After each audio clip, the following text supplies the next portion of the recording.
What is up, everyone? Welcome back to the Retro Movie Podcast, the podcast where everything is connected. I'm your host, Jacob Thompson, and joining me is my co-host, friend, and the person most likely to steal a hovercraft on the ice, but then just like spin it around and then he gets caught. Alex Perkins. Perk, how you doing tonight? I'm well, thanks. I'd say that's probable. I didn't even know they were a thing until I watched this movie. Oh, really? Because they have them in like in the swamps too, in like Louisiana. Have you seen those? I know about those. Yeah, I'm going on one this weekend, but did not know that they were applied to ice sleds. That is right. I didn't know that either. I really appreciate the line when he's spinning around and Rachel Weisz is like, "What are you doing?" And he's like, "I'm doing my best." My best. Absolutely love it. Welcome back to the show, everyone. This is the podcast where every week Perk and I review a movie that's connected to the last movie we watched. If you like our show, we post on Friday mornings on podcast services and now on YouTube as well. So go check that out and subscribe. But last week we watched a little movie called The Farewell, and we liked it quite a bit. And we decided to follow Tai Ma over to this week's movie, which Perk selected. I'll put that out there. Chain Reaction. Perk, why don't you draw it for us? All right, so Chain Reaction is a 1996 joint directed by Andrew Davis, starring Keanu Reeves, Rachel Weisz, and Morgan Freeman. Mm-hmm. What a cast! What a cast! Absolutely stacked. It follows the story of a research team at the University of Chicago who cracks the code on hydrogen fusion or fission. They say fusion in the movie, but I'm not sure if it actually whatever. was. It's extracting hydrogen from water, which actually, I don't know. Is that really that hard? Don't think too much about it. Yeah, fair enough. They're going up to 2 million Kelvin per. Basically they crack the code and then immediately like competing espionage agencies and the CIA and FBI, they all are trying to track everybody down and kill them, and because they can't have the secret getting out. Yep. Yeah, a couple fun facts. Apparently, this was just like a miserable production. Oh, that's a bummer. The scene with the airboat on the lake, they could only shoot a couple takes per day because, lots of wind and cold. Yeah, the amount of times they mention the cold in this movie, I think, is really telling. Yeah. Well, it takes place in Wisconsin in the winter. Yeah, and Chicago, right? And Chicago, which wild setting, honestly, but I dig it. Keanu Reeves, before filming, injured his back and neck playing hockey in Canada because he's Canadian. Valid. As they do. And the fun fact says the injuries caused him to gain weight, which explains his look in the movie. I think he looks fine. He's wearing definitely looks fine. He's wearing like a jacket most of the time. Yeah. But like, I don't give a shit. He definitely doesn't look shapely. It fits like the Midwest setting. Like it's cold. Yeah. We're wearing jackets and stuff. Like it's fine. Drink beer, Yeah. And then the drawbridge sequence took a week of night shoots, which were filmed in -5 to -20 air temperatures. Oh my God. Yeah. So maybe that's why they don't film a lot of movies in the Midwest. Yeah. It's just not a fun time. Well, there you go. Perk, you got us into this. Now I need to know, what did you think of Chain Reaction? I loved it, unironically. I had such a fun time watching this movie. I was anticipating it to be like so bad it's good. But then it was just like kind of awesome. This movie rules. So that's what I got for you. Yeah, no, this movie's not that bad. Like, I was watching it, like, this is actually a pretty solid story. Like, an idea for a story. Characters are fine. Action's actually pretty well thought out. Like, the bridge scene, the set piece is really cool. The set pieces are crazy. The bridge scene, the airboat that I didn't even know existed. Airboat's awesome. How they break out of the containment at the end, where he uses the tank pressure to push the trap door. I'm like, that's never seen that before in a movie. That was really cool. Yeah, I really enjoyed it. I think the weakest part of it is like the script and the line delivery sometimes is just baffling. Like when the second hydrogen bomb goes off and the FBI is flying in on a helicopter, and like one of the guys just goes, whoa.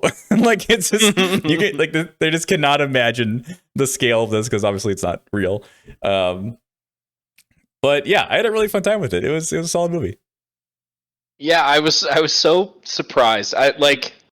Because okay, given Rotten Tomatoes is not the be all end all, but this had like a 20% critic and like a 50% audience, and bad movies end up with 80% audience scores. Yeah. So I don't understand how that many people like vehemently disliked this film.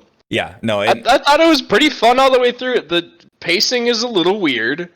It's moving though. I appreciate how fast it goes. Like I was gonna say it maybe goes a little too quick, but you're never bored because of that. Yeah.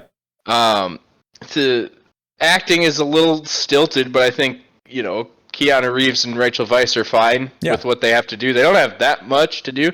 I think they have good chemistry together. I agree. Morgan Freeman brings a gravitas, which always.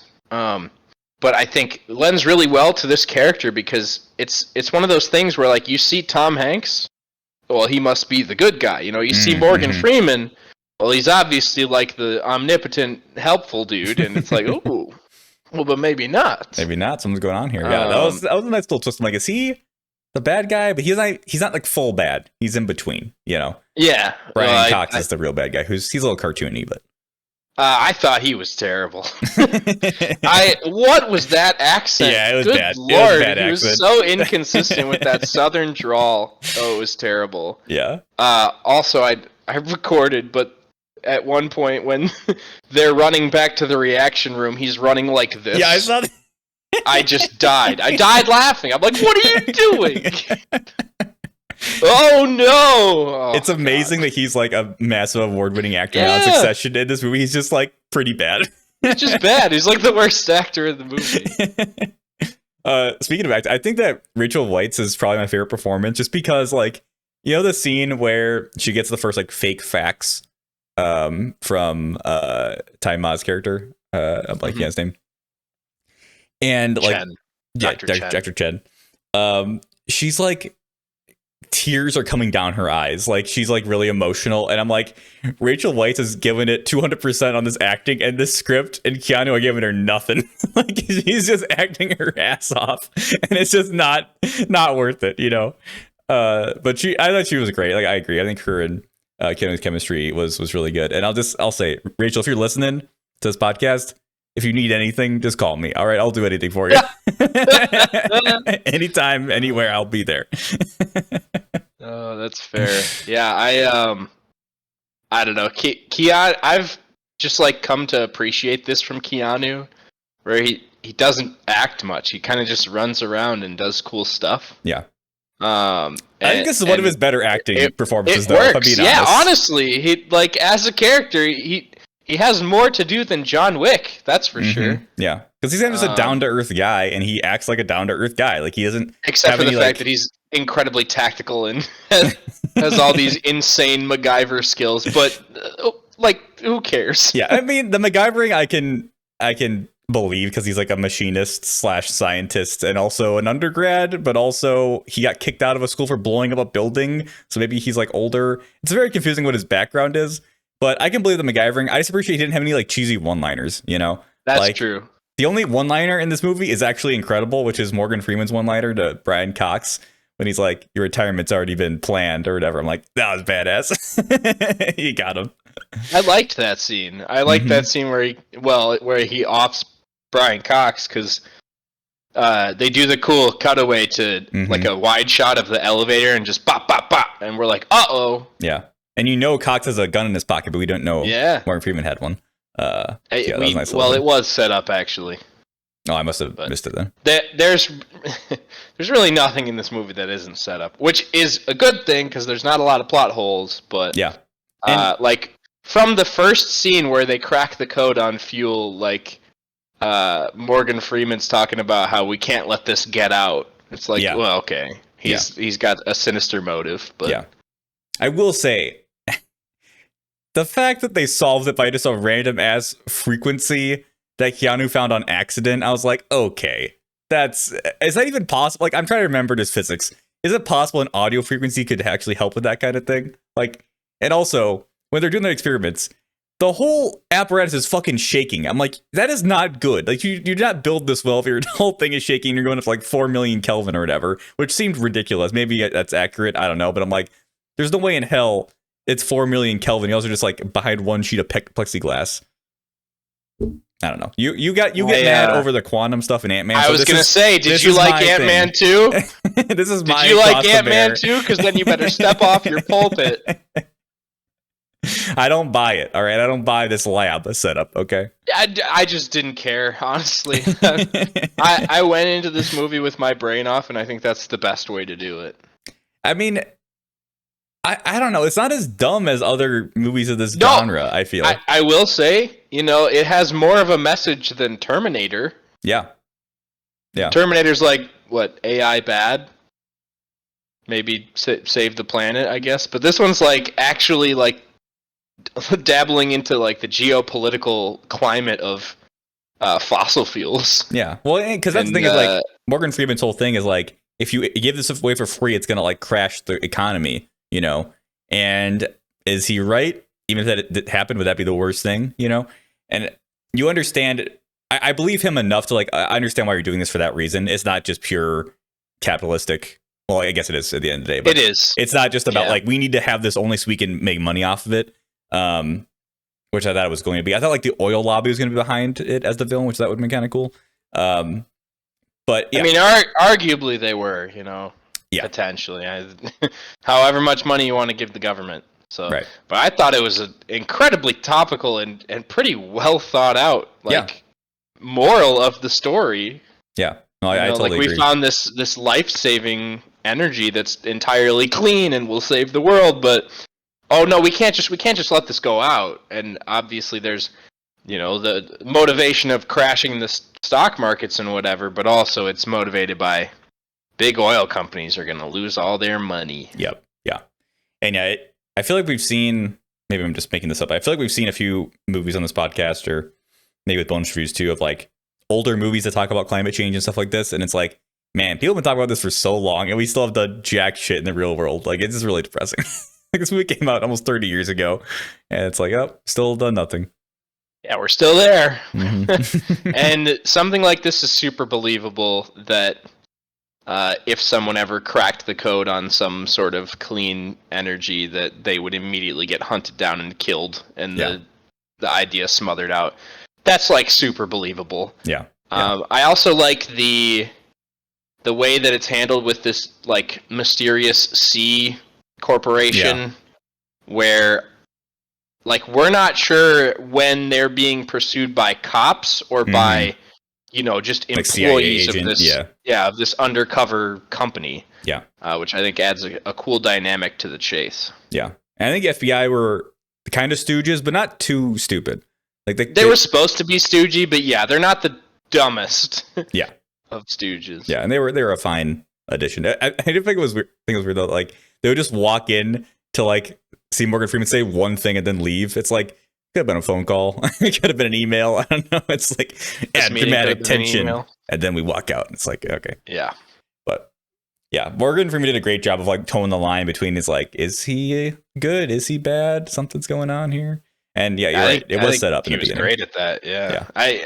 I agree. I wasn't entirely sure the whole way through where he stood. So I knew there was something sinister behind it, but it was still and it was confirmed at the very end in almost like the epilogue where he's writing a memo to the head of the CIA. So that outs him as a CIA guy. But up until then, it's pretty cloudy what his actual like where he's funded from, what his motivations are, stuff like that. Yeah, which is cool. Another thing that surprised me about this movie was just the scale of the first explosion, which like feels pretty accurate for like a hydrogen bomb type thing, but it's still like, I mean, the CG looked like shit. All right, it was not good, but it did. Talking about the actual scale of it and like the damage, I'm like, okay, that's pretty cool. Like, we don't see stuff like that much, where it's like it feels like a realistic thing. And it's not like a superhero movie, right? It's like, no, this is literally just like a hydrogen bomb that went off in Chicago. Like, it's pretty fucked up. Yeah, I agree. I think the CG, you're right, is terrible, but it's like It's like of the time. Yeah. And it's pretty sparingly used. It's just for the big explosions mainly. So at least you don't have to focus on it the whole time. Yeah. I think it was funny, like when Keanu's running away, when the place he like throws his helmet off of his motorcycle. Like, I don't need my helmet, and then it starts. Which, granted, after you see these size explosions, like, okay, you got to save as much time as you can. But I was like, what a dramatic way to leave. Definitely. Yeah, and then we got to shout it out because we both. I felt really smart for catching it. I'm a little sad that you caught it too. Sorry. But, in this movie, there's a flower delivery that happens, and there's a guy who driving the van. And I look at him like, is that fucking Michael Shannon? And it was. Yeah. Which is crazy. Dude has one line. He's in the movie for 20 seconds, and it's Michael Shannon, like Oscar-nominated actor Michael Shannon. Yeah, one of the greatest actors of all time. Unreal. Yeah, so that was just really funny. Like I said, this movie is pretty stacked. Like Brian Cox is a massive name now, and obviously Morgan Freeman and Keanu and Rachel Weisz and stuff, but yeah, it's a solid movie. And I think the reason that more people haven't heard of it is that it's not bad enough to be so bad it's good, and it's not good enough to be like actually good. Like Terminator or something. Yeah, it's like caught in that middle spot where it's like it's just like a fine action movie. Yeah. And maybe this could also be a symptom of the time, because I wasn't watching a lot of movies when I was 0. Yeah, since you went 96. But if every movie that came out was something like this, I can see how something like this would get lost in the shuffle. You know? Yeah, and also like it's not a typical action movie plot. This isn't like your typical like government agent badass kind of guy. These are kind of average people dealing with like a pretty serious problem. That's like very relevant. Now I think a lot of people don't really want to be faced with like actual real world problems when they're in an action movie. So maybe that was part of it. Maybe.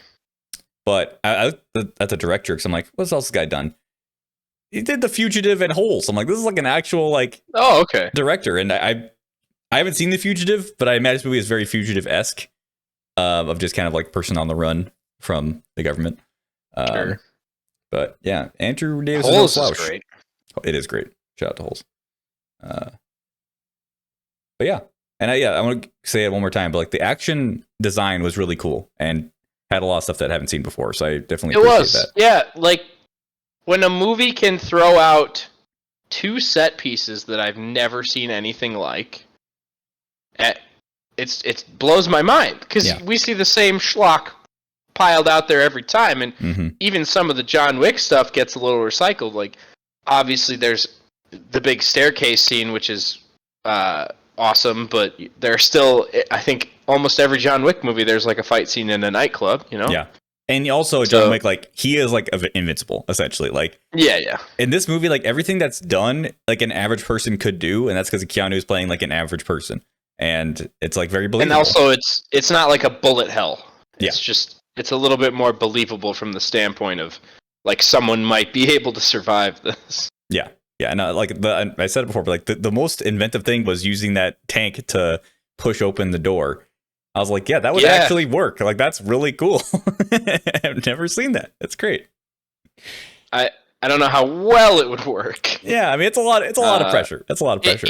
I think the canister would then end up flying around the room. Yeah, they had it lined up. They had it like locked in a little bit. Yeah, okay.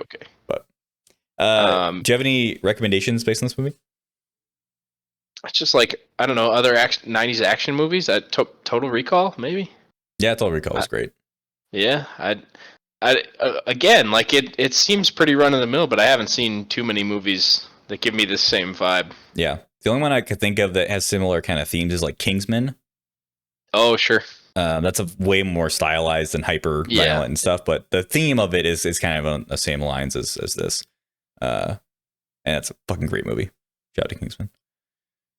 But yeah, there we go. That is our review of Chain Reaction. Honestly, Perk, good on you for picking this one. I got you. I'm picking gems out of the dumpster, I guess. You probably would have never watched it ever if not. No, 100%. I that's one of the things I like most about what we do here is we go through and we'll catch some movies that obviously we wasted a lot of time watching movies I've seen before. But we'll go down some rabbit holes like this and be like, wait a second. There's a 1996 action movie with Keanu Reeves and Morgan Freeman in it. Sign me we up. Gotta watch that. Yeah. Gotta do it. There we go. Hell yeah. So before we reveal our watch next week, I gotta do a little bonus review action. Perk didn't have time to watch any this week, but I got a couple for you. All right. Let's Very, very short. First one, finally finished Shrinking. Good. I was going to ask. Yeah, I had to take a few weeks off because of scheduling, but I got over to my friend's house. We finished it the other night. Man, I really like that show. I really, really like it. My only critique is that I feel like it could have been 9 episodes instead of 10. I feel like the last couple episodes, or last like 4 episodes could have been down to like 3 because there's a little bit of like, I hesitate to use the word filler, but like, yeah, a little bit filler-ish kind of stuff in there. Besides that, I think the characters were phenomenal. The story was great. Comedy was just really on point. I think I like the comedy in it better than Ted Lasso, which I mentioned last time we talked about it. But my big thing was, without spoiling it, like I was really curious to see how this would end because I feel like the main character needs some comeuppance for his actions. And I was thinking, like, depending on how they end this, I'd be okay with it being just one season, And we're watching last episode and it's getting close to the end. I'm just like, okay, are they really gonna, leave it where it is? And then I really, really liked the way the show ends and sets up a season 2. Yeah, I'm very interested to see where they go with it because, it kind of ends with a bang. Yeah, and I think it needed that. Like, it needed something to kind of be like, yeah, he's not fully off the hook here because he doesn't really deserve it. No, and it feels like most of the rest of the cast is in a pretty good place. Yeah. At the end of the film, or at the end of the series. Mm-hmm. I'm kind of with you actually. I think potentially closing it after one season and just making sure everyone's in a good spot. Mm-hmm. I would have been okay with that. Yeah. But and like you mentioned with how you felt that the last few episodes were a little fillery. It is a sitcom, It's got to keep going. Is it though? Like, would we still call this a sitcom? Like, this is like scripted, shorter seasons. Like, when I think of a sitcom, it's like every episode is filler, in that like we're just kind of meet the same status quo every single time. Like, this is like a scripted out show, Yeah, and as I had mentioned, I think my favorite part of the show is how pretty much every character has like counterplay with a different character. Like there are moments between Sean and Harrison Ford's character. Yeah, I'm blanking. Character moments between Jessica Williams and the woman next door. Jesus, the neighbor. Have I really forgotten all this? I'm also blanking. But I love that too. We don't see that a lot in a lot of shows, at least not done this well, and to this like degree. Yeah, definitely. And I have hope for the future. I hope they do something similar to Ted Lasso, where they don't outstay their welcome. Yeah. And end where they want to end. Like that. I think that was the thing with Ted Lasso, is they had a 3-season arc defined. Yep. And that's what they wanted to do. And I hope Shrinking does something similar. Although I'll take more of it for sure. I just had such a good time watching this show. Yeah, it's a really special show, and I think a lot of people should make time for it. And I hope it picks up a lot of awards during award season. But I want to give a special shout out to my favorite character in the show, which is Derek, the neighbor's husband. Yeah, he's so fucking funny, dude. He's not in it a lot, pretty but good. He's has some of the best lines in the show. Great comedic relief for sure. Yeah. Speaking of Ted Lasso, just a quick little update. How are you feeling about season so far? We're halfway done. Are you caught up? I'm liking it so far. I think it's not to the heights of the first couple seasons for me. Mm-hmm. But I think they're taking the characters in interesting ways. In particular, like certain relationships where it seemed like, they were in a... I'm trying to be vague, but it seemed like they were in a pretty good spot, and then we start off... Or maybe cracks were starting to show, and we start off in a different direction. And, but yeah, I think it's still... The humor still works for me. I think it's a little less joke heavy than the past seasons have been.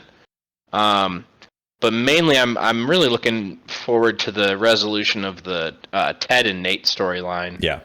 And I think we're already like, because Nate was just painted as the big bad at the end of last season, but we're already seeing some, slight, bits of light coming out of his character a little bit, almost working his way back towards the good side. And I hope there's like a good cathartic moment with the two of them. Oh, I'm sure we will. And I agree. I think so far I've been not as high in as other seasons, but I think now that we're halfway done and the end of last episode, we've kind of hit the turning point of like, okay, we were going downhill. Now we're going to start going uphill again. And I think we're going to end in a really, really satisfying spot. I am also interested to see the conclusion of the teased subplot, which they haven't yet followed up upon. If you catch my drift. There's a few. Yeah. Which character it involves, is it involved? Trent Krim. Oh, yeah. I agree. Yeah, and I'm interested to see where they go with that. Honestly, I'm kind of hoping that they just don't. Like, I don't know. I feel like we need to see something there. I think especially with Ted's speech at the end of last episode, I think we'll get something. Are we talking about something different? Maybe we are. We'll talk about it after the podcast. All right, we'll talk about it later. Yeah. But yes, I like the way, because I wasn't sure at the start of the season, but they've come back into the web of characters, and they all seem to be on their own little journey, and I think it's setting up for hopefully a good finale. Yeah, I think we'll get it. The last thing I want to talk about is just an anime that I've started called Hell's Paradise. This is a brand new one that's airing this season. So there's only been 3 episodes so far. And I was gonna wait until it was done to get my review on it, but I just want to give it a shout out to it for any people who are interested out there, because this shit is good. The premise perk is we're in Edo period Japan, samurai ninjas and stuff, and the government wants they think that an elixir of immortality exists, and they think it's on this island that because whenever they send people there, they come back and they're dead, and there's like plants coming out of them, and it's like really creepy. And they're like, something's going on this island. We think that this elixir of life is there, so we're going to send a bunch of condemned criminals over there to try and find it. Kind of like Suicide Squad kind of a thing. Sure, yeah. And each criminal is paired with an executioner. And if at any point the criminal acts out or tries to kill the executioner will just chop off their head and come back. And in order to, and if they get it, the reward is they get a full pardon for all their crimes. But in order to get that, they have to come back with the elixir and with the executioner still alive. So you kind of these pairs of people, executioner and criminal, going into this island, kind of Hunger Gamesy as well, trying to find this elixir of life. And I really like the characterization of the main character and his executioner that's with them. I think they're really unique and like anime characters we haven't really seen before. And they're a nice pairing. And then the reason I'm shouting out is because the end of last episode 3, shit has hit the fan already. Like some characters I thought were gonna be around all season are already dead, and like shit is just going wild. So yeah, I definitely recommend checking it out if you're interested, or maybe wait till the season's over and watch all of it at once. But I think this is gonna be a good one. So I'm looking forward to continuing it. So nice. Sounds like a fantastic premise, honestly. Yeah, it's pretty cool. And like the main character is like a ninja, like Naruto-esque, because he got like fire jutsu and shit. And I'm like, that'll be cool to watch, Sure. So yeah, check it out, Hell's Paradise. But that is the end of our episode for this week. Next week, Perk, what are we watching? We're going to a movie I haven't seen for once. Jacob has seen. Mm-hmm. Yep, I've seen it. We're going to Point Break. Hell yeah. Another Keanu joint. Keanu and Swayze, baby. Yeah. And this one is like a 90s action movie that everybody loves. Mm-hmm, so if everyone hates the movie we just watched, I can't even begin to imagine how good Point Break's going to be. We're bringing you back, baby. Yeah, I'm super excited to watch this again. I've only seen it once, but I love Swayze in it, and Keanu's great as Keanu. So yeah, next week, Point Break. That is on HBO Max. So a nice little easy streamer next week. But yeah, until then, thanks for watching. Bye. Bye-bye.